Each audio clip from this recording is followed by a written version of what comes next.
Ly Giờ Hồng để cùng nhau chúc mừng trăm năm hạnh phúc cho cô dâu Giàng Di, cô dâu múa tấu dành riêng của chú rể Giàng Di trong buổi trưa ngày hôm nay. Một lần nữa ban tổ chức của chúng tôi xin trân trọng và thân ái được kính mời quý vị.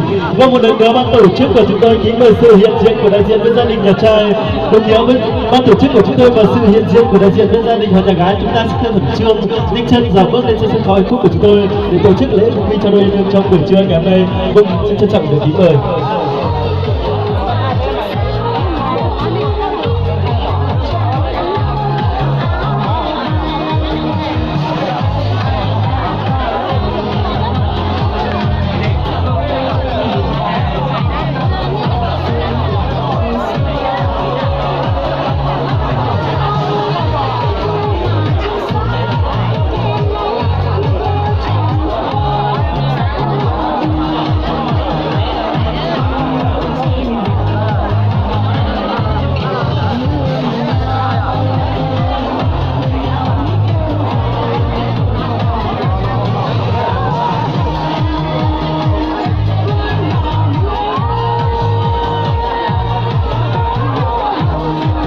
Một lần nữa ban tổ chức của chúng tôi kính mời sự đại diện của bên gia đình và nhà trai của chúng ta cũng sẽ khẩn trương nhanh chân lên sân khấu hạnh phúc để tổ chức lễ phung quy cho đôi lên trong buổi trưa ngày hôm nay. Giờ đẹp đã đến rồi, ban tổ chức của chúng tôi rất kính mời.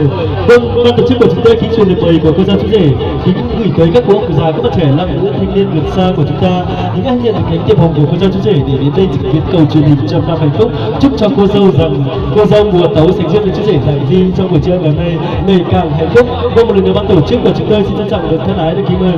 Một lần nữa ban tổ chức của chúng tôi kính mời sự đại diện của bên gia đình và nhà trai của chúng ta sẽ khẩn trương nhanh chân lên sân khấu để tổ chức lễ phục quy cho đôi bên trong buổi trưa ngày hôm nay. Thưa quý vị ơi, chúng ta chưa vào mùa, chúng ta hãy khẩn trương nhanh chân vào trong hội trường mới của chúng tôi để ngắm nhìn lên trên sân khấu hạnh phúc, một sân khấu thật là thiêng liêng, một sân khấu thật là nóng bỏng của năm 2020. Đúng không quý vị? Chúng ta hãy khẩn trương nhanh chân vào bước vào trong hội trường mới của chúng tôi.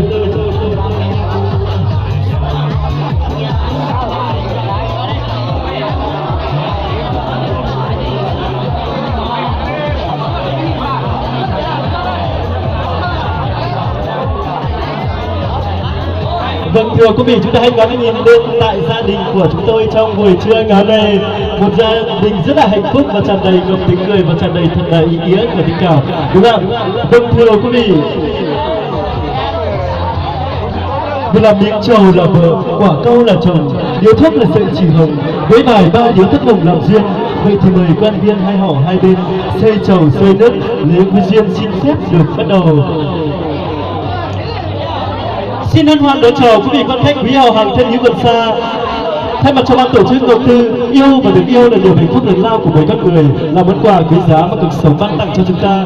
Và giờ đây chúng ta xin chào đón đôi tân gia nhân, cô dâu mùa tấu sánh duyên với chú rể Giàng Di, và sự hiện diện của đại diện bên gia đình họ nhà trai và sự hiện diện của đại diện bên gia đình họ nhà gái. Xin quý vị hãy nổ một tràng pháo tay thật lớn đi quý vị ơi. Vâng, xin cảm ơn. Hôm nay ngày 24 tháng 2 năm 2020, tức ngày mùng 2 tháng 2 năm Canh Tý, tôi xin trân trọng tuyên bố lễ phung quy chính thức được bắt đầu. Vâng, quý vị hãy nổ một tràng pháo tay thật lớn lên quý vị ơi. Vâng, xin cảm ơn những tràng pháo tay của quý vị. Vâng, thưa quý vị,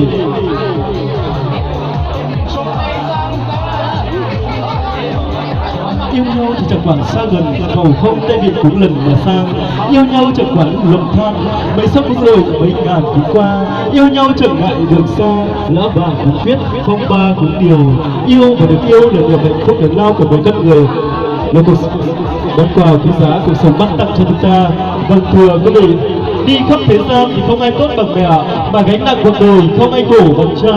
Nước biển mênh mông không đong đầy tình nhà, mây trời đồng đồng không phủ kín không cha. Tần tảo sớm hôm mẹ nuôi con khôn lớn, mang cả những tấm thân gầy cha chân trở đời con. Vâng, thưa quý vị, con sông không phải có bến có đò, làm cha làm mẹ phải dặn dò đôi câu, vâng dặn con sớm sớm chiều chiều. Sau đây xin kính mời sự đại diện của bên gia đình và nhà gái của chúng ta sẽ có đôi lời để dặn hai con, cũng như có lời cảm ơn đến quý vị quan khách trong buổi trưa ngày hôm nay. Vâng, xin kính mời sự đại diện của bên gia đình và nhà gái. Vâng, xin kính mời bố bác ạ.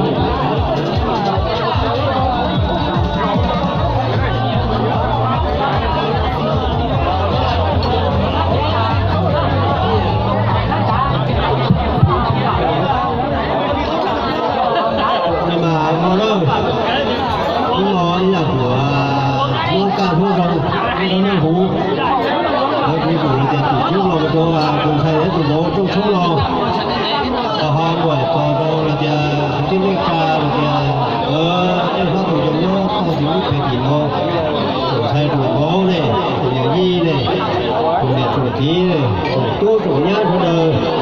Tôi đâu cũng cầu rồi đều tôi phải tụi bố là trong sâu tôi thấy trong ta tôi phải tụi bố là trong sâu tôi cũng đâu xe để thôi là để tụi kia sẽ đời rồi là để có được cái tụi để cho là để ta nó rồi để tụi nó đi xa mấy nó luôn là còn cũng là một câu cho khách rồi là để tôi cũng thấy ba của tụi thầy bố là trong sâu rồi là để tôi đó là chỗ hữu rồi thì có một số các tổ chế nói lên tụi nhé có chủ hữu luôn để lên thành xe tôi mù nên phát tụi giờ tôi vào cũng phải tôi sống lò và thì tôi sống tụi thì nó vào thì chính là một tổ chức chưa rồi thì ở đây cũng nâng cao thì nó rồi cái nhau hỗ trợ nó có đi chùa thì cái số là số xe tôi phải cũng tàn thọ cho khách đó là cho chỉ cho tú cho chị cho chi rồi thì cho lên cho trả cho cứ tôi rồi cũng tham gia rồi thì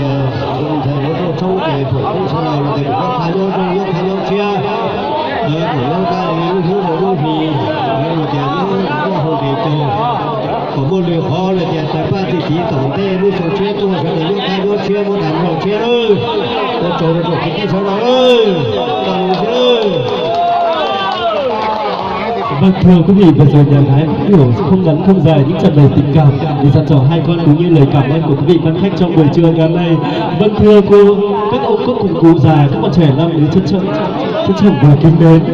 Mà thân ta như thể con đồng cùng ăn một lá cùng nằm một nong, mà thân ta như thể con ong con cuốn con quýt con trong con ngoài, mà đôi ta như cúc với quy như kim với chỉ với quy cho liền.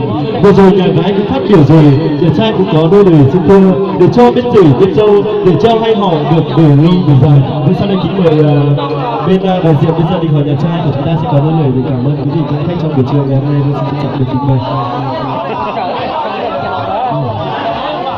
để mà cô đầu tiên lúc mà đảo của thì thiết mình trở vào công chúng họ có thay mặt chế qua nhiều khẩu cô tổng cầu với công chúng họ kia nên chắc là đầu tiên là mấy cháu thì cái chế được của pin cho đời tiêu mua anh chỉ hỏi cho tổng tay của mình tổng thiết của công chúng dùng xe tổng công cho lên cho từ tôi nó cho nó còn là tôi phải cho các cô hữu có một vài cái có một vài hữu tổng công cho lên cho từ đó tôi chúng ta từ gửi đi từ miền Tây nào cũng chúng này còn vừa có một lâu bảo là tôi vào trong vấn đề cái chuyện là bảo là người ta muốn nào tôi chọn đâu chia sẻ chắc phải và tôi gửi đi từ miền Tây nó không có còn có một luồng nó với lâu nó chưa biết tại ba chỉ là không có một cái gì ở trong. Vâng, thưa quý vị, vừa rồi nhà trai phát biểu cũng ngắn rất là tràn đầy tình cảm như xin quý vị hãy nổi một tràng pháo tay thật lớn để chúc mừng đi quý vị ơi. Vâng, xin cảm ơn những tràng pháo tay của quý vị. Vâng, sau đây kính mời cô dâu chú rể của chúng ta sẽ nâng những chén ly rượu hồng để kính lên bậc làm cha làm mẹ. Vâng, sau đây kính mời cô dâu chú rể ạ. Vâng, chú rể sẽ nâng chén bên cho phái đoàn họ nhà gái, còn cô dâu sẽ chén lên cho bên phái đoàn họ nhà trai. Trân trọng được kính mời. Vâng, thưa quý vị, chúng ta ở phía dưới chúng ta cùng nhau rót ra những chén ly rượu hồng để cùng nhau chúc mừng 105 hạnh phúc cho đôi liên trong buổi trưa ngày hôm nay. Thưa quý vị, chúng ta hãy cùng nhau rót những chén ly rượu đi quý vị ơi. Vâng, xin mời hai bên thông gia của chúng ta sẽ chụm chén vào nhau đi ạ. Vâng, hai bên thông gia của chúng ta sẽ chụm chén vào nhau. Thưa quý vị, chúng ta cùng nhau rót những chén ly rượu hồng đi quý vị ơi, để cùng nhau nâng chén ly rượu hồng để chúc mừng 105 hạnh phúc cho đôi liên trong buổi trưa ngày hôm nay. Vâng, xin trân trọng kính mời quý vị đi ạ.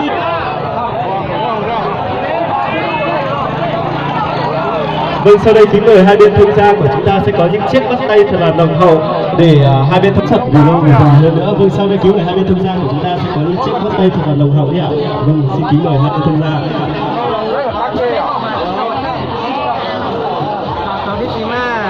Vâng, thưa quý vị, sau đây kính mời hai bên thông gia của chúng ta sẽ xuống phía dưới để cùng nhau hoàn nguyên với quý vị quan khách để cùng nhau giao lưu với những chén ly rượu nồng. Vâng, xin kính mời hai bên thông gia của chúng ta sẽ xuống phía dưới ạ. Còn cô dâu chú rể sẽ lán lại trên sân khấu hạnh phúc của chúng tôi. Vâng, cô giáo chú rể của chúng tôi sẽ lãn lại trên sân khấu hạnh phúc. Vâng, để tổ chức một chuyện tình nho nhỏ của cô giáo chú rể đã trải qua 5 tháng để tìm hiểu nhau, bây giờ đã tập được đến lò hạnh phúc nữa thưa quý vị. Thưa quý vị ở phía dưới ơi, có thấy cô giáo chú rể có đẹp đôi không ạ? Có sao không cho một tràng vỗ tay thật lớn đi ạ? Vâng, rất là cảm ơn những tràng vỗ tay quý vị. Vâng, thưa quý vị, ban tổ chức của chúng tôi chỉ có 2 câu hỏi thôi để dành cho cô dâu chú rể. Vâng, xin hỏi người chồng, người tương lai của cô dâu sẽ dắt cô dâu đi khắp đất nước Việt Nam, đúng không thưa quý vị, cũng như đi cuộc đời mãi mãi. Vâng, xin hỏi chú rể, chỉ có một câu hỏi khó, một câu hỏi dễ. Vâng, chú rể sẽ nhận câu hỏi nào của ban tổ chức ạ? Kính thưa tất cả các quý vị và con,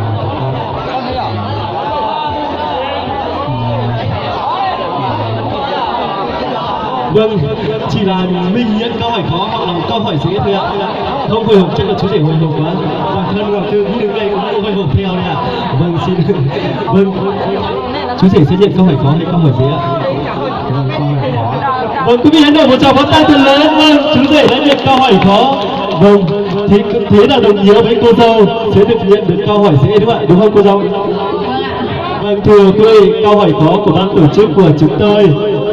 Thế xin hỏi cô dâu muốn nghe câu hỏi khó trước hay là muốn nghe câu hỏi dễ trước ạ?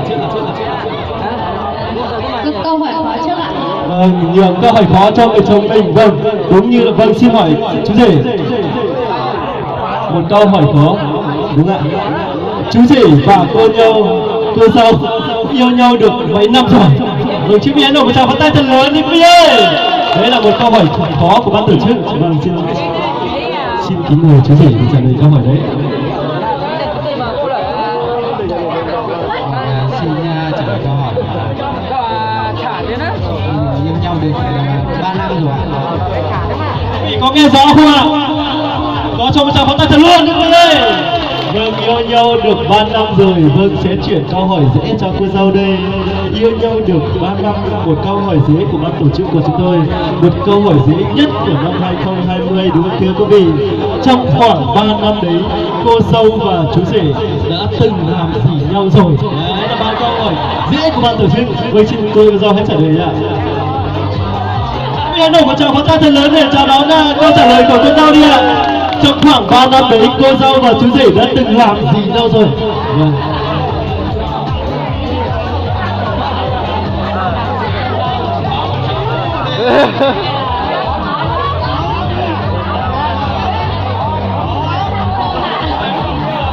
Quý vị nghe rõ không ạ? Không nghe rõ, cô dâu nói to lên ạ.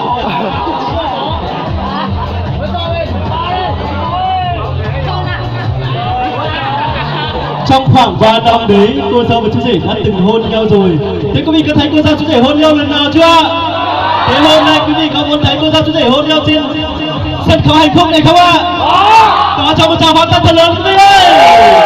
Vâng, quý vị hãy mở những chiếc điện thoại của mình, chiếc điện thoại của chúng ta để lưu lại những khoảnh khắc tuyệt vời nhất, một nụ hôn ngọt ngào nhất của năm 2020 tại đất bản mình trong bài ngày hôm nay. Vâng, kinh nghiệm hôn thì trong 3 năm đấy chỉ có hôn thôi thưa quý vị. Kinh nghiệm hôn thì sẽ đầy người rồi đúng không quý vị? Xin hỏi cô dâu, hôn như thế nào thì kinh nghiệm đầy người hẳn 3 năm hôn rồi. Xin mời cô dâu chú rể quay mặt vào nhau đi ạ. Quay mặt vào nhau ạ. Đứng sát gần vào nhau đi ạ. Vâng, tay cô dâu sẽ đặt vào đâu ạ? Đấy, kinh nghiệm hôn này, 3 năm hôn nhau có kinh nghiệm đầy người rồi quý vị. Chú rể sẽ đặt tay vào đâu ạ?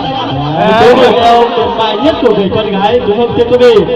Chú rể có muốn hôn ngọt ngào hay là hôn tình cảm thế ạ? Hôn tình cảm. Vâng, hôn tình cảm, sao không hôn ngọt ngào đi ạ?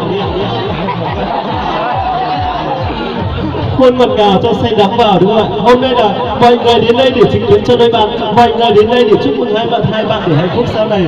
Cuối năm sinh con trai, đầu năm sinh con gái cơ mà. Hôn ngọt ngào đúng không thưa chú rể? Chú rể sẽ hôn ngọt ngào, quý vị hãy đồng chào với tay thật lớn để chúc mừng quý vị ơi. Vâng, thưa quý vị, hãy nghe theo nhịp đếm của ban tổ chức từ 3 đến 1 đúng không ạ?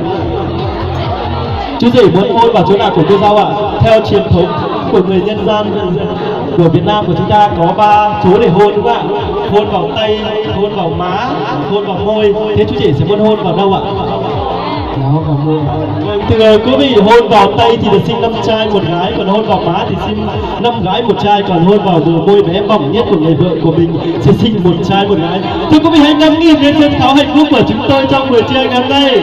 Một nụ hôn ngọt ngào của chú rể Giàng Di sẽ trao cho cô dâu mùa cáu trong buổi trưa ngày hôm nay. Vâng, không để cho quý vị chờ lâu hơn nữa. 3, 2, 1, bắt đầu!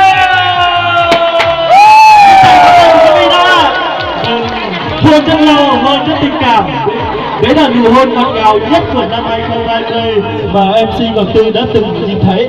Vâng, thưa quý vị, màn nụ hôn vừa rồi cũng khép lại buổi ra mắt trong buổi trưa ngày hôm nay. Thay mặt cho ban tổ chức, chúc cho cô dâu chú rể trăm năm tình viên mãn mặc đầu nghĩa phu thê.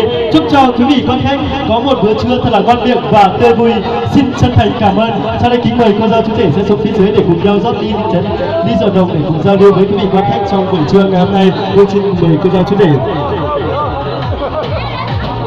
Vâng, thưa quý vị, chương trình giao lưu văn nghệ của chúng tôi kính mời các bạn trẻ, nam nữ, thanh niên, các cô ông già có những bản tình ca giai điệu tuyệt vời nhất để gửi tặng cho cô dâu